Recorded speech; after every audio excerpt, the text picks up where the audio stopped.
Hey, hey, friends and revolutionaries. We're marching on to the next in the return of the Marvel Legends series. We're taking a look at the Extremist Iron Man. Very cool. It's something where, so far, with the Marvel Legends, I've been actually really happy with all of them. It's something where, so far, I've been very satisfied. You know, Steve Rogers as the Super Soldier. Yeah, I mean, sure, there were some shortcomings, but it's still a good figure. Hope Summers, same thing. We're moving on to the Extremist Iron Man, and I'll be honest with you, it's something with the 2 Iron Man movies, the Avengers movie, and then, of course, with the let's just pump stuff to put on the shelf figures. Getting another Iron Man is not exactly high on my list. It's something where, frankly, we could have waited. We could have taken a bit of an Iron Man break. But there's no shortage of Iron Man suits in the Stark arsenal, so it was just too easy for them to pull off another one and stick it in the line. I wouldn't go so far as to say he's a filler, but yeah, this is probably the figure in the line that I am least excited. Well, let me not quite say that. Well, yeah, okay. This is the one I'm least excited about. I've seen the Extremist Armor in the 3 1/4 inch figure, and it was so disappointing. That was a terrible figure. I don't know if 6 inches are really going to improve it that much. But much like with Hope Summers and the fact that she's played a pretty pivotal role in the X versus or A versus X or X versus A, however you want to, however you do your math. The Extremist Armor is, I think, a preview for Iron Man 3. You know, as you may or may not know, the Iron Patriot is supposedly based on this armor design, so I'm not going to be a bit surprised if we see this exact same figure, kind of like they did with Iron Man 2, doing the battle damage version for the Avengers. I'm not going to be all that surprised if we see this figure come back both as Iron Man and as the Iron Patriot. It seems to me that that's what they're doing. They're getting this figure out now, and they're gonna recycle it. I can almost tell already. Might be wrong. It wouldn't be the first time, but I got a feeling. Looking at the packaging, though, same kind of packaging we've been seeing on the Legends so far. Of course, this time we've got Iron Man in the corner. Marvel Universe Build-A-Figure Terrax series. There's the return of Legends sticker, which is very cool. On the back, there is the larger picture of the close-up we get, which I will say that, I will tell you now, I'm going to say this for every one of these figures, they should have included these panels, these portraits, as mini posters. It just would have been great. Considering there's so little of a write-up, there's so little that you get other than the figure. I mean, it comes with no, well, we'll talk about that when we get them open, but, I mean, the write-up. Telepathic controls, biological integration meets the new invincible Iron Man, enhanced by Extremis. Basically, the cyborg version of Iron Man. Okay, I'm sorry. It's just this has not been my Iron Man. It's one of the things where, since the Iron Man movies have come out, very little from the comics is really measured up. So. And again, from what I saw in the 3 1/4 inch version of this figure, I'm really not stoked. I'm really not. There is Terrax completed. Once we've finally opened everybody. So we've got Steve Rogers, we've got Hope. We're looking at Iron Man now. Claw's coming up next. That's going to be cool. Constrictor, Ghost Rider, and Thor. Which, when you look on the side, you can see how each of those numbers match up to finally give us Terrax. So that's just a look at the packaging. Got the panels on the side, as I've mentioned before. But let's go ahead and pop the Extremist Iron Man out of the pack. Have some fun. Be right back. Alright, we've got the Extremist Man in Iron, or the Man of Iron, out of his pack. But before we get to the figure, it's time to take a look, or it's time to read through the Tales of Terrax 3 of 6. And whereas we had Galactus sharing the page on the last one, here we have, believe it or not, Dazzler. Ho, ho, ho. Quite an impressive look for Dazzler. I gotta say, I've not seen her in years, and I mean, she looks even better than she did then. I mean, save the blue jumpsuit, which, you know, that was classic Dazzler.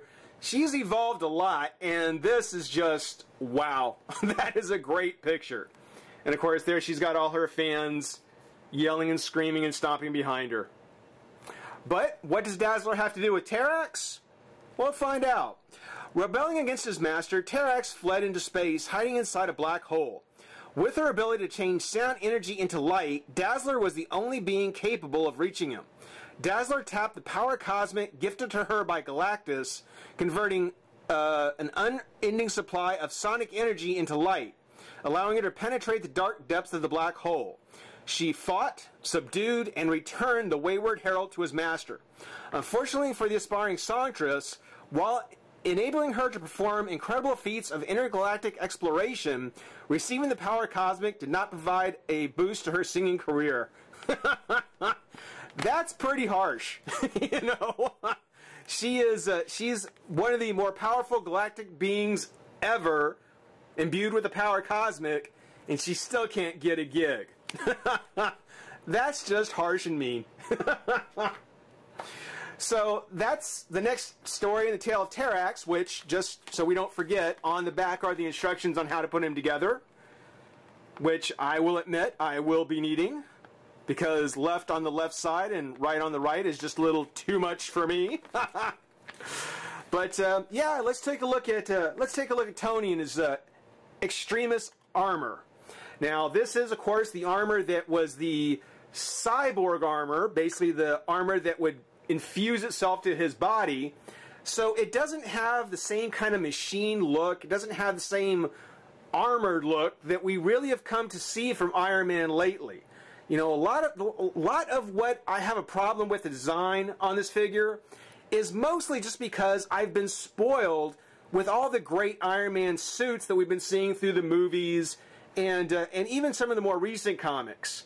You know, the Extremist Armor has just been just kind of boring. It's just, there's not a lot to get excited about, really.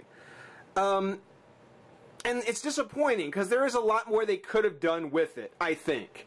For what it is, it's a great version of the armor. I think they've got the design down pat. When you take a look, I kind of wish I had the Marvel Universe Extremist Armor Iron Man with me. It's packed away in a box somewhere. I wish I had had it, because side by side, I think that these are probably pretty spot-on versions of one being a larger scale. And it's a credit to the Marvel Universe figures that they turn out as well as they do. But in this case, no. It just comes down to the general design of the character. I just don't like the Extremist Armor. First off, it's way too red. There's way too much red in the design of this figure. You know, when you look from the back, there's almost no gold to be seen at all. Only at the top of his thighs, which Iron Man in thigh-high boots is just fundamentally wrong. You know, it's just fundamentally wrong to do kind of this thigh-high boot look. You know, I can accept that it's just armor and it covers that part of his leg, and then gold covers the rest.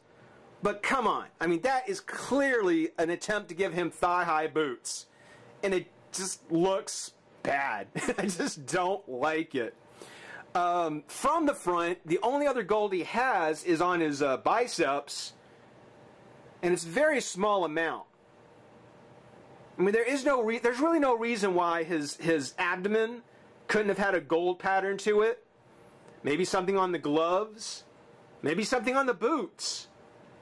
You know, just something more than what little we get. You know, when you look at the face certainly has the gold mask, but it has to. I mean, that's almost a given. You know, the faceplate on Iron Man armor always seems to have to be a gold or yellow, otherwise it doesn't work. Problem is that that's where most of it comes from until you get to the legs. And it just seems to accent those thigh-high boots that I think are just a bad idea to begin with. So, you know, again, I'm not gonna trash the figure for being as good as it is. It's a great representation of the comic character, or the comic version. I just don't like the comic version. I just don't like it. You know, I would rather have had a Tony Stark. That would have been very cool. Instead of just even doing an Iron Man, I would have just liked to seen a Tony. Let's just do a Tony Stark. That would have been cool. Not even in any kind of armor, just in his business suit. I would have been cool with that. He's got his reactor. It's got the triangular reactor on the front. And it's got this tan kind of paint color on it, which I think is kind of wonky. I don't quite know why they use that color. That might be comic accurate as well. I just think if they had painted it kind of a blue color, give it a kind of an energy look, it would have done a whole lot for the figure, because that tan is just so bland that, again, all that, I mean, it would have been nice to see in where these panels are, because you can see there's some great panel detail on him. You know, if there had been some black wash or something, you know, something to get into the crevices of the armor, make him stand out a little bit more, just a little bit of a black underneath, it would have been awesome. It would have been quite cool. It would certainly have helped, let me say that. On the articulation, because I don't want to get into the, I mean, that's just my opinion on the look of him. But on the articulation, great articulation. He has a pin on the head, excuse me, pin on the head, hinge at the neck, arms come up, out, twist at the bicep, well, twist at the shoulder, twist at the bicep actually. So there's a pin that goes into the body and a pin that goes in the forearm. So it's like a double pin on there. Why? I don't know. Double joint at the elbow, twist of the wrist with a hinge. He's got the ball jointed upper torso. His legs come up, out, no twist of the thigh, but a double joint at the knee. He's got a hinge on the foot and a twist. And actually, he's got some sculpting on the bottom of the foot, which does give him bonus points, though the repulsors, his anti-gravs, no paint on those. So, you know, it's kind of a trade. Not a bad, I mean, really, seriously, if you are an Iron Man fan, if you are actually collecting the armor sets, if you're trying to do kind of the, I guess the Hall of Armor, if you will, his armor history, whatever it's called, you would have to have this. So for fans, it makes perfect sense to put it out. I'm just not all that stoked on the look. It just wasn't my favorite look for an Iron Man character. I want to bring this up real quick on the shoulder pads. When I saw the shoulder pads, I thought they were actually backwards. They actually looked backwards to me from the way they sat on there. Now this may be correct. That may be the correct way to do it. But because they actually come with this little, these little tabs that'll just unpeg from the shoulder, I'm actually going through and swapping the shoulders around on mine. And I'm going to have them sitting this way. I actually think that looks better on him than they were before. Whether or not that's the way it's supposed to be, I don't know. I'm not sure. But it definitely, I think, has a better look to it. Now, the Extremist Armor doesn't come with any accessories at all of any kind. Even though a flight base would have been pretty cool. You know, if he would have had a flight base.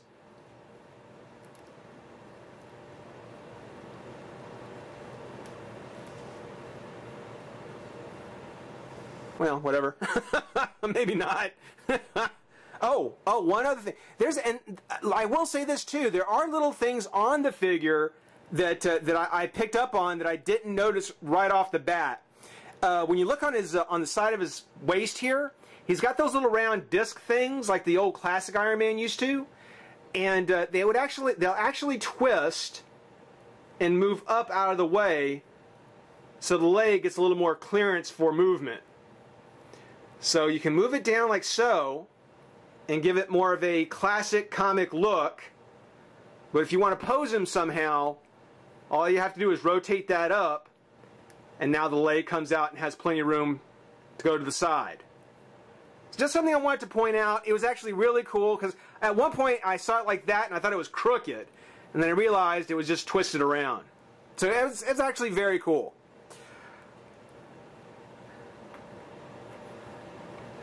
Now, the Extremist Armor, the Extremist Armor, if I can learn how to talk, also comes with the first leg of Terrax, which looks really cool. Got the nice dark kind of dark side gray there. Beautiful gold trim around the top of the boot, and articulation. You're looking at him on his tiptoes. So we'll be sure to have some fun when we put him together for that. For the most part, I mean, it makes sense that we did get an Iron Man, certainly. But rather than getting this Iron Man or getting any Iron Man necessarily, I kind of question, I really think a Tony Stark probably would have been a better figure to put in the set. I really do. Hope you enjoy watching. Stick around. Rate, comment, subscribe, join the revolution. We'll see you soon. Bye.